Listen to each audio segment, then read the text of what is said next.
Mo. Ano po nangyari kay Nanay Rosalinda?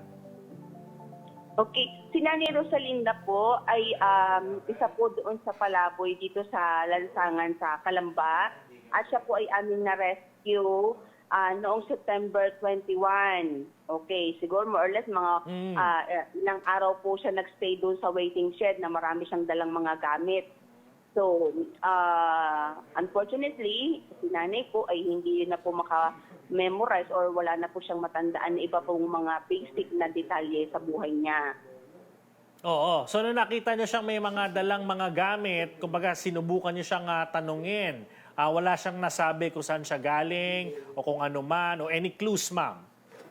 Yes, sir. Definitely po, ang nabanggit lang po talaga niya is yung kanyang pangalan, Rosalinda Gamboa. Taga-probinsya po siya. Pero yung specific kung saan po sa probinsya or anong probinsya, hindi din niya, sir, masabi. At nung upon checking po sa kanyang mga dalang gamit, ang nakita lang po talaga ay puro po basura, puro mga plastic, mga maduduming damit, wala pong identification card.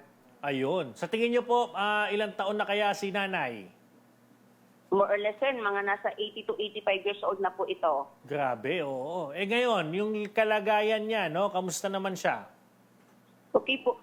Since nung na-rescue po namin ng September 21, so meron naman po kaming samantalang tahanan para po dito sa mga gatong klase ng mga kliyenteng bigla ang nakikita sa lansangan. So, doon po siya ngayon. So far, wala naman po major na concern pagdating po sa health niya. At siya naman po ay nakamonitor. Meron po kaming nurse na naka-duty din doon. At the same time, nakuhanan na po siya ng mga for laboratory test na nakuhanan na po siya ng dalawang klase ng mga test. Ayun, no? Siyempre, aside doon sa pag-aalaga po ninyo, pagtutok sa kanyang, kumbaga, kalusugan, ano pa po yung ibang tulong po na naibigay niyo po sa kanya, ma'am? Okay po.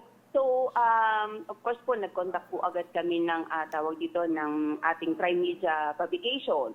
We tried na po yung posting sa mga social media platforms at saka yung mga area and ocular visitation para po ma-check kung meron ba makakapag-identify kay nanay na malapit na sa area niya. So, negative po so far ang lahat po ng mga steps na ginawa po ng CSWD.